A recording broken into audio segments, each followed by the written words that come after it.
So now we're making cinnamon rolls, and I have translucent with a teeny tiny bit of brown that I've mixed together, and you can see it's not completely, utterly, perfectly mixed. You leave a little bit of variation in the color because your dough is going to be like that, because you'll have cinnamon in the real one. Anyway, so you roll it out, and this is a number 4 rolled out, and I have my chalks, my pastel chalks, and I'm going to scrape. I'm going to scrape a little bit here to the end of my paintbrush. I'm going to pull some off, load your paintbrush, and then this is my cinnamon, by the way. Maybe I could just quiet down in there, Matthew. Anyway, you put your cinnamon on there,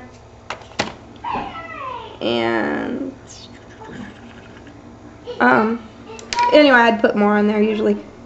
So I'm going to flatten the end so it rolls better. Straighten it anyway. Take it, and I've let it sit too long, so now it's breaking, of course. If it's heated up, it'll roll a lot better. But sometimes doing this in the summertime works great.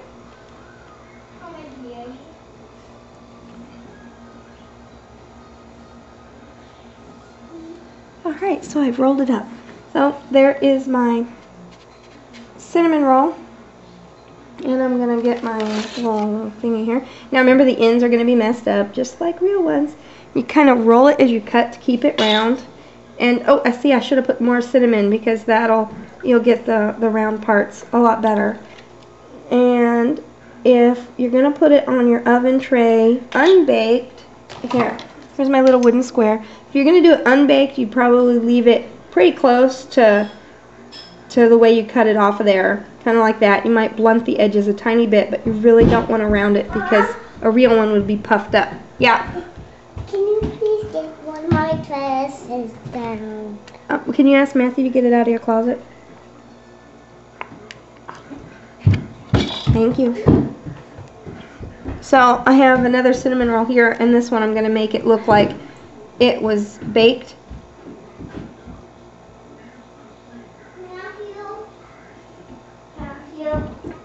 And I should have put so much more cinnamon color on there so you could see the rings, because I can't see it very well.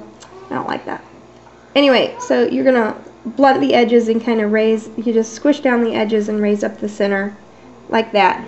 And now on an old piece of cardboard, what I've done is I've taken some white chalk, just the white pastels, and I'm going to use a little bit of my triple thick glaze. You can use clear fingernail polish if you so desire.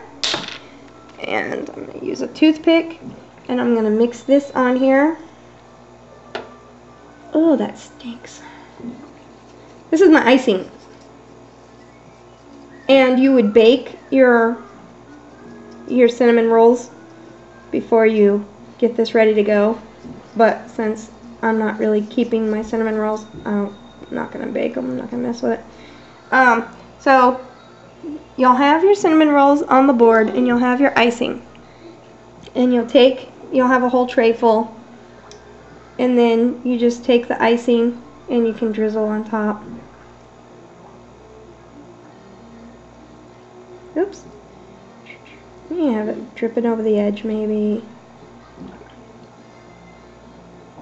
And you could put sprinkles on there or something if you really want, but it's not quite as realistic if you do all that with a cinnamon roll. But if you had a whole tray of these, this would be perfect. Oh, dang! You see, I left out a whole step because my brain is not always the best. So I'll show you this real quick.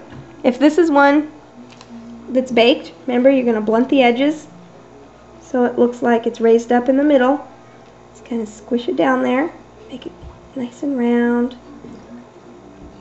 You don't want it too there. Alright, and then you're going to take your dark yellow chalk, and of course you'll brush that on there. Color it first. This will make it look like it's cooked. See how that's making it nice and dark? Doesn't look like raw clay like that. So you do that. And that's actually a really good color. I think my yellow is already mixed with some brown because I had brown in here from before from the cinnamon. So if it's not dark enough, you put on the yellow first and then you do some brown. Then you would bake it. Then bake it. See, I'm all out of order. Then you bake it, and then after it comes out of the oven and it has to be totally cooled, then you put on your icing and see how much better that looks if you have the color next to it. See, that looks baked, that looks toasted, and that looks raw. I totally, completely forgot the chalk color, so don't forget that because it makes a huge difference. Stay, stay, stay, stay. There. Anyway, clear fingernail polish or your triple thick will both do the same thing, and after the white dries, it has to be completely dry, so like leave it overnight.